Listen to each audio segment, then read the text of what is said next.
the way that agreement for the Big 12 read, at first I was like, man, it looks like they're screwing themselves of adding other teams.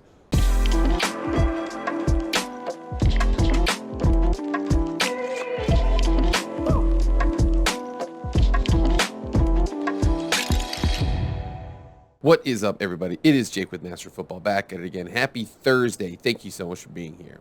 If you want to be up to date on all things EA college football and watch plenty of college football content, subscribe to this channel right now. I also do some pro and Madden content as well. Anything related to football, I'm the master, man. Please hit the like button, share button, like it. I already said like, subscribe. If the subscriptions are free to you, won't cost you anything. All it's going to cost you is being up to date on everything EA college football and college football, basically anything related to football. You'll love it. Without further ado, let's get into the video. All right, guys, so it is starting to heat up. So we knew that the conditions for war have been brewing for some time between the Pac-12 and the Big 12. Brett Yormark had a shot across the bow of the Pac-12. George Kliavkoff, I will not have people say this. We haven't decided whether or not we're shopping there, all that kind of stuff has been happening.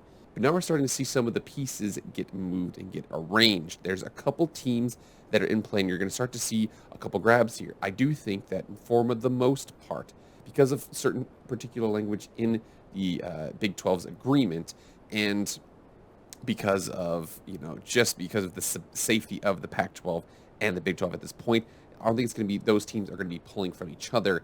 But I do think that there are other teams that are in play, and we see two of those right now. One of them actually comes from the college basketball world, and the other from the college football world. Let's get into that article right now from John Canzano.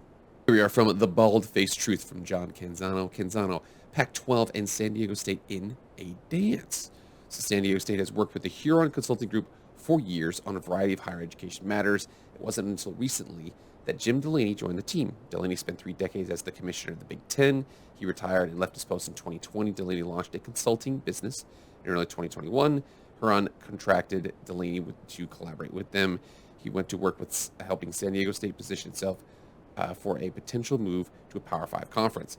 The Pac-12 conference has had ongoing communications with SDSU as a potential expansion target, per a well-placed source. Now, with that well-placed source, we're just being honest here. The Pac-12 would like a presence in Southern California. The only other teams in Southern California, Fresno is not really Southern California. San Jose State's in the Bay Area. UNLV is in Nevada. So the only other team that's in play in Southern California is San Diego State at this point. It says right here, athletic department officials at SDSU declined comment for this piece. The Pac-12 president and chancellors aren't talking either. They're hunkered down this week in San Francisco with 2 days of meetings on the conference's media rights and expansion fronts. The conference commissioner, George Kliavkoff, has been clear with the Pac-12's timeline. First, the completion of a conference's media rights deal, then possible expansion. We're going to be looking at schools that make sense for us. San Diego State has been busy too. They've just added 35,000 seat stadium, Snapdragon Stadium, $310 million. You can use favorable Southern California weather to zip through the construction process. They opened Snapdragon for football this season. And again, it's 35,000 seats. It is a pretty big stadium, actually, if you come up here and see it. Reasonably sized, 35,000 is not that big. It has the ability to grow farther. And you've seen with Northwestern, as an example, Northwestern is talking about going from like a 40-ish thousand seat stadium to a really intimate but really nice 35,000 seat stadium. So it's not unheard of for Power 5 football. It would be a little small, but again, has the opportunity to expand.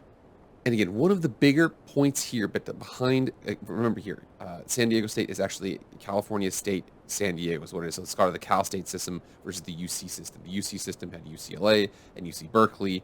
UCLA is leaving. UC Berkeley is still in there. UC and CSU, there's definitely a little bit of a haves and have-nots there. Like one of them is like the engineers and the lawyers. The other one is, per se, like the nurses and the teachers and stuff like that. That's the CSU system. However, we're seeing here that they are elevating their higher education, aptitude.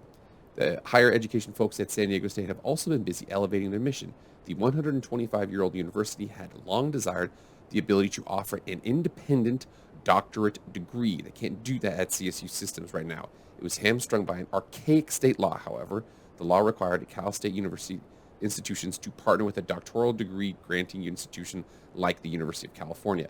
And again, this is one of those situations, and you know this all the time, where you see the people who are writing the laws also happen to, I guarantee the people who wrote that law just so happened to also graduate from a UC system. They didn't want the CSU system to have any sort of, growth as a unit institution. We don't associate with them. There's got to be a law to prevent this from happening.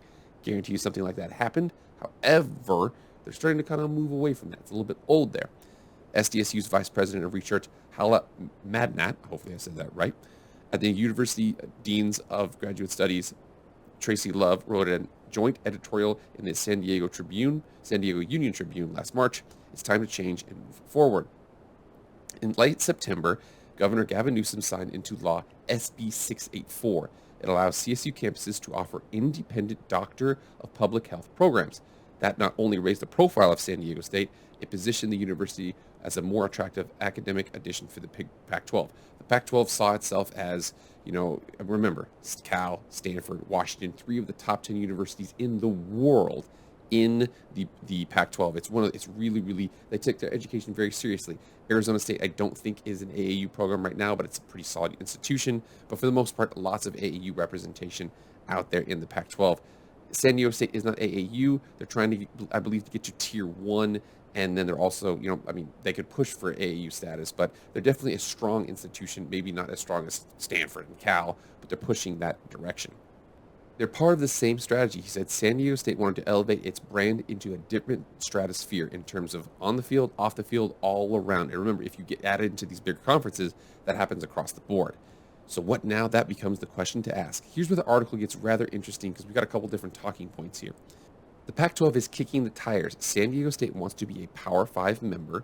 Also, the Big 12 is lurking and may have interest in SDSU as well. Over the weekend, the Big 12 announced it re-upped its media rights deal with ESPN and Fox, netting an average of $31.6 million annual distribution for its members. Here's where the article gets a little crazy. This next paragraph and the next paragraph are going to be super, super important here. There's something interesting in the Big 12's new media deal, however.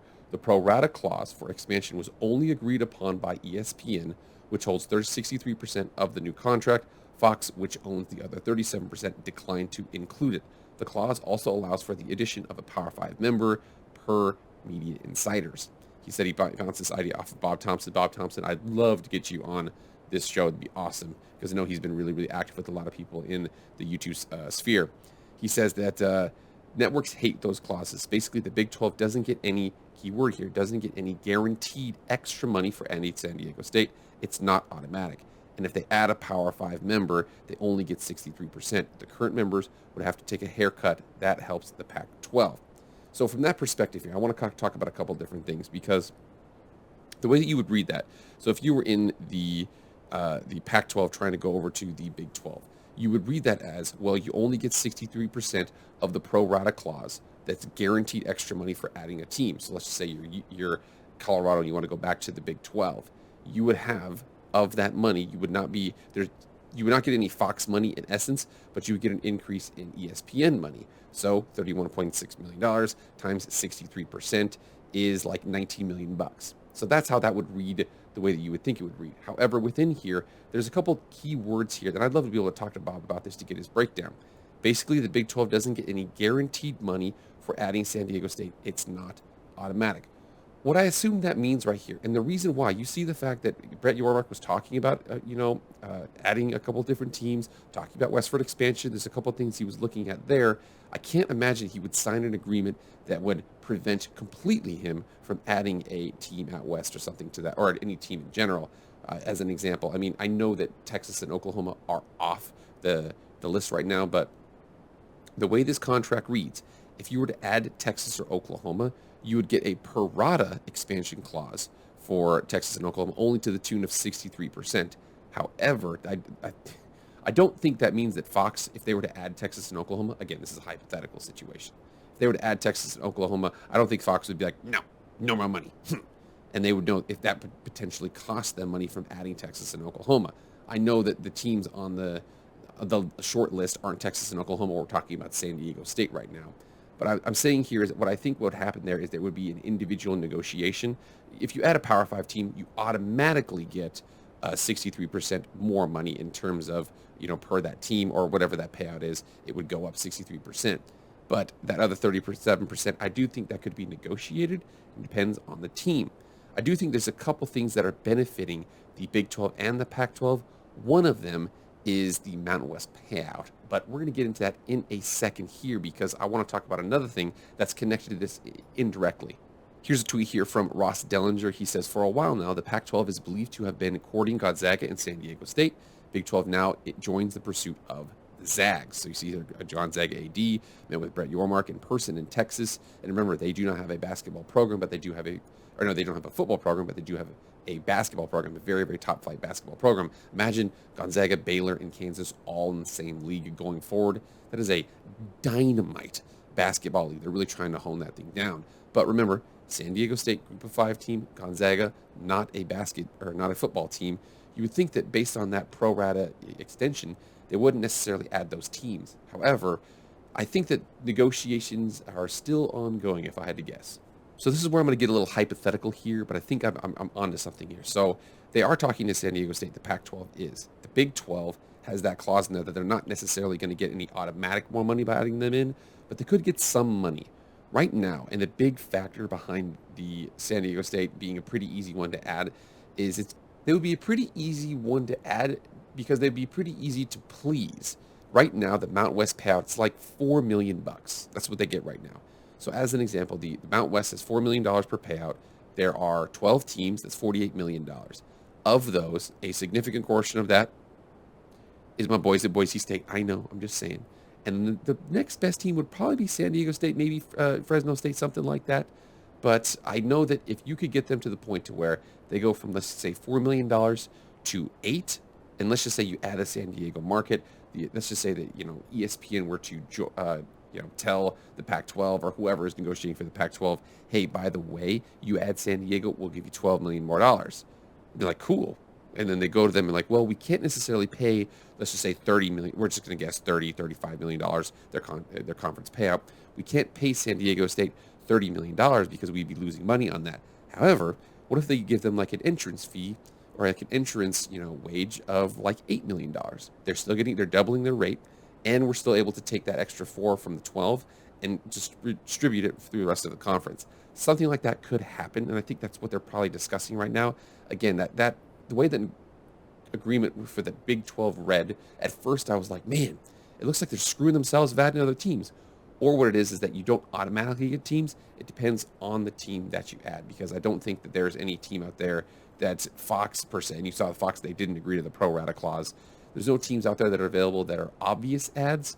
But remember, I do think that if they add Oklahoma and Texas, I don't think they're going to sign an ACC deal where you can add teams, remove teams, and it doesn't help you at all. I don't think they're going to sign a deal like that. I do think they are still looking to expand out west. We'll see what they do. I know San Diego State's waiting for it. They're trying to get their education up. Gonzaga might be in play for basketball. You never know if they need some Northwestern partners. Need a Northwestern partner? I don't know.